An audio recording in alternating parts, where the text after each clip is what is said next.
عاد إلى مدينة ملكال حاضرة ولاية شرق النيل مؤخرا قادما من العاصمة جوبا السيد شولتون بلوك حاكم ولاية شرق النيل، وكان في استقباله بمطار ملكال أعضاء حكومته وقيادات الجيش الشعبي وجمع كثير من مواطني الولاية. وفي تصريح لكاميرا أضواء على الولايات وصف السيد بلوك زيارته إلى جوبا بالمثمرة، مشيرا إلى أنه عقد عدة لقاءات مع المسؤولين في الحكومة الاتحادية حول تنفيذ اتفاقية السلام في البلاد وقضايا أخرى تتعلق بهموم الولاية.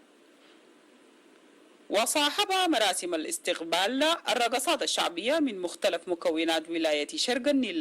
ملكال عاصمة لولاية شرق النيل. زي ما انتم شايفين أنا مبسوط أجي في وقت زي دي، لأنه جديت فترة طويلة في العاصمة القومية في مسؤوليات اللي كان بيخص التنظيم بتاع الحركة الشعبية وتعيين الحكام كرؤساء متكلفين للحركة الشعبية في ولاياته. قضيت فترة بخصوص الSPLM، وبرضه قضيت زمن في العاصمة القومية حاول مواضيع بخصوص تنفيذ كتاب السلام.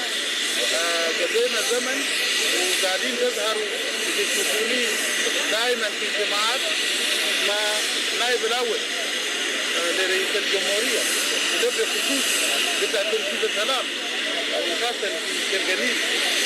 كان في هواة كثير، لكن نحن طلعنا بنتائج بتاع التفاهم انه ما في اي حاجه، سلام عشان نفذ بين الحركه اللي كان في معارضه، الحركه الشعبيه كان في معارضه والحركه الشعبيه كان في حكومه. فانا رجعت للولايه، ومن هذول قدام بكون في المنطقه بتاعت المسؤوليه، في ولايه بتاعت المسؤوليه، في وجود كله انا ملم. هنا انا بشكر سيد وزير الحكم المالي قبل المشوار كثير للمواصله بتاعه للمسؤوليات اللي انا كان بياخده في كل ساعه، فانا بشكره شكر جزيل.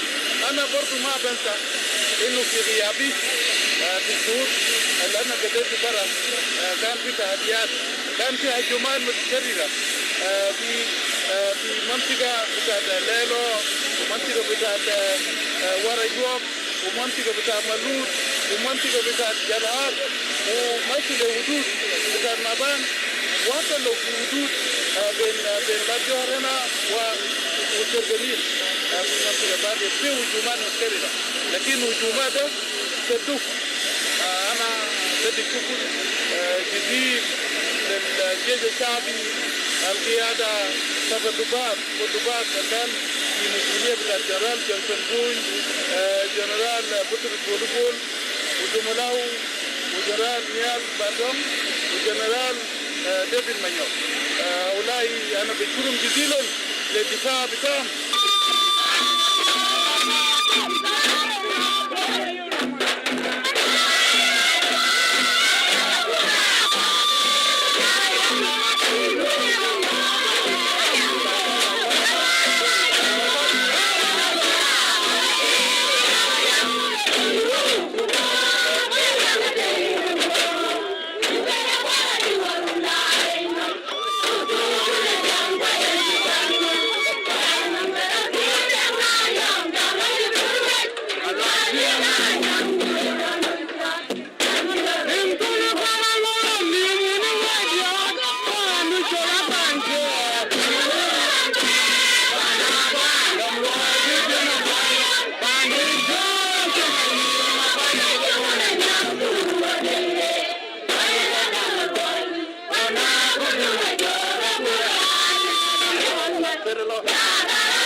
إلى ذلك دشن السيد شول تون بلوك الزيارات الميدانية شمل محطة كهرباء مدينة ملكال للوقوف على سير عملية الصيانة لتوفير الطاقة الكهربائية للوزارات والمؤسسات الحكومية الأخرى بمدينة ملكال. وفي تصريح له لكاميرا أضواء أشاد السيد بلوك بجهود الفنيين تجاه العمل من أجل إعادة المحطة إلى طبيعتها.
أعضاء بتاعت الحكومة بتاعت ولاية شرقنيل وأعضاء بتاعت مجلس الولاية بتاعت شرقنيل أمد مدينة ملكال والفنيين الموجودين هنا القاموا بصيانة كامل لمكنة بتاعت كهرباء في أمانة وفي مدينة ملكال.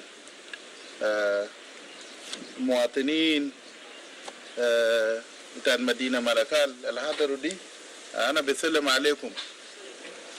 طبعا مدينة ملكال مدينة تاريخي من زمن الإنجليزي تم تأسيس مدينة ملكال كواحد من المدن الكبرى في جنوب السودان وحصل فيه تنمية ما كان بطال. من ناحية ملكال له ميناء بحرية قوية جدا. ملكال له مطار كبير اللي كان بربطه مع جزء بتاعت المدن في السودان وفي جنوب السودان بصفة خاصة. ملكال كان له شوارع. ملكال له بنى تحتية اللي كان أي زول بعرف هنا. ده كان عاصم بتاعت مديرية على النيل. تنمية فيه ما كان بطال. ملكال عاصم بتاع ولاية بتاع النيل وهسه حاليا بقى عاصمة بتاع ولاية شرقنيل. وده ولاية منتج من ناحية الزراعة ومن ناحية بتاعت العقول بتاعت بترول الدافعوا وشغال حاليا. لكن على الأسف الشديد المدينة ده دخل فيها هروبات متكررة من الجهة المعارضة في لأول مرة في تاريخ من إنجليز أساسه. عشان كده مدينة ملكال في دمار كامل لأي بنى تحتية ولأي منشآت حكومية. لكن بصبر نحن كحكومة بتاع شرقنيل الرئاسة بتاعه في مدينة ملكال نحن لنا صبر ولنا تمنيات إنه نقوم نعمل حاجة كحكومة إنه يرجع التنظيم ويرجع المعيشة لخدمات الناس محتاجين عليه. كده نحن في افتتاح بتاع مكنة كبير اللي كان مولد بتاع كهرباء في مدينة ملكال وتم تدميره في ملكال. يعني ما كان في حاجة. الليلة ده بعد مرور الزمن الحكومة قدر إنه تجيب فنيين وتجيب إسبيرات الناس محتاجين عليه. الليلة ده يعتبر ده افتتاح بتاع مكنة اللي كان بشكل كهرباء للحكومة بتاع الولاية. مكنة ده يعتبر كبير. قوة بتاعته ده 150 kVA وده عنده حاجة بتاعت 120 كيلو وات. ده بقدر بيشغل لنا المكاتب وزارات بتاعنا في حكومة. ببدأ من أمانة بتاعتنا ده وفي مكاتب بتاعت وزارات الموجود في المديرية هنا. ده ده خطوة كويس. نحن برضو شاهدناه رجوع بتاعي ملكال ما زي زمان، ما زي زمان. حتى مطار ملكال تم صيانة بتاعه رغم انه ما صيانة كامل. المكاتب بتاعته شغال، والمطار بدي رسالة للناس، لأي مواطن تابع لشرق النيل ولا للنيل، انه مطار ملكال برضو شغال شغال، تم الصيانة بتاعه ورحلات هتستمر، وخاصة في أيام الكريسماس. نفس الشيء وجود بتاع أمانة ومكاتب بتاع الحكومة بتاع الولاية إنه له كهرباء، ده بيأكد لنا إنه في عودة بتاع أيام لمدينة ملكال. نحن بعدها هنبدأ من هنا مع شيء أنا بشكركم كحكومة بتاع ولاية شرق النيل القام بإنه تقوم بمهمة باهتمام كبير. انتوا ناس سيد وزير بتاع الحكومة المحلي وامين العام بتاع الحكومة الموجود هنا وعمدة بتاع المدينة ملكال وكل الناس الحكومة والمجلس والشعب اللي بيكون شغال بيده انه تعمل قدر الامكان حاجة اللي بيوري للناس انه لازم الكبيرة والعالية ده تلقاكم وانتوا شغالين. انا بشكر الفريق اللي كان قاموا برضه بجهد كبير انه توفر الاسبيرات، تقوم بصيانه بتاعت مكانات اللي كان اسبيرات وسرقوا. انا بقول لكم مبروك وانتوا امشي قدام، ومو هنا وبس، حتى مياه ما حتى بتاعت كهرباء الكبير وما حتى بتاعت توفير المياه ترجع انه تتم صيانه بتاعه عشان الحياه بدون